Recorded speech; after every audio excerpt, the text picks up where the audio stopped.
Time to turn the desk over to Aaron for our first look at sports. And rowing is kind of one of those sports that you almost see more in places where, well, that you can row year round for one thing, I guess. Exactly. And another thing, too, is the time of year. You know, it's fall time. You kind of expect it to be maybe when the water's a bit more, I guess, warm out. Instead, now it's kind of cold, and they're out there on the lake. The Lakeland Rustlers rowing team has been in the water since the beginning of the month, preparing for the season. The Rustlers have some new faces in the program to go along with the new equipment. The Lakeland Rustlers are rowing in luxury. This after insurance covered a portion of last year's hail damage to some of their fleet. Between the club and the college, we've picked up 3 new boats for about $73,000. They're not cheap. And the 8 is the Cadillac. That's the one that the college bought, $33,000. So we're really excited about that. The new additions are expected to improve time. The big deal is that it is faster. What the rowers recognize right away is that it's also lighter. And when they got to hump this thing down to the water on their shoulders, they do appreciate that it's not nearly as strenuous and digging into their shoulders and crushing them like bugs as the old one did. The Rustlers have been behind other clubs when it comes to equipment, but with the new boats, the talent should float to the top.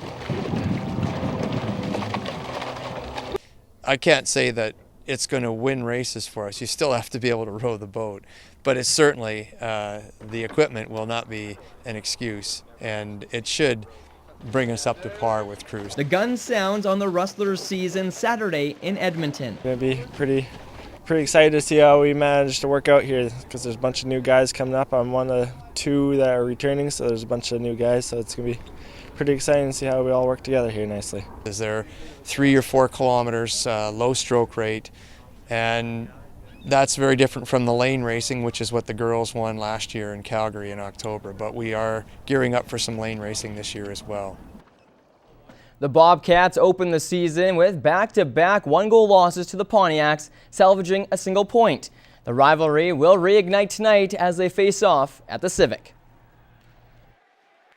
I think we're a little better team today than we were 2 weeks ago, and as they are a better team too. I expect a hard-working game, just like it always is against Bonnyville.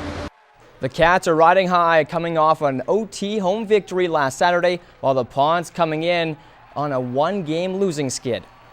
Team comes to our building, it can't be treated as it was last time. I'm not talking about slashing and cutting heads off or anything like that. I'm talking about physically winning battles and competing harder. And that's what we were known for last season, and we have to get this more talented group to do it this season.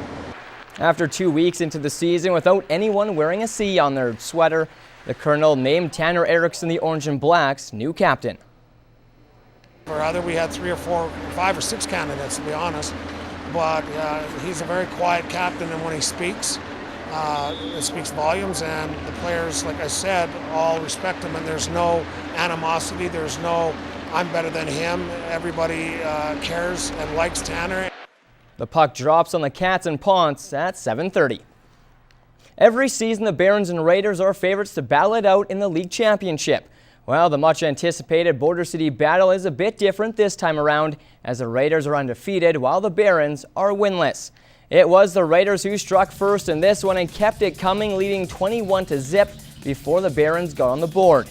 But the Raiders didn't let that faze them as they added to their lead and were up 42-7 at the break. We will have full highlights and post-game reaction tonight at 11:30.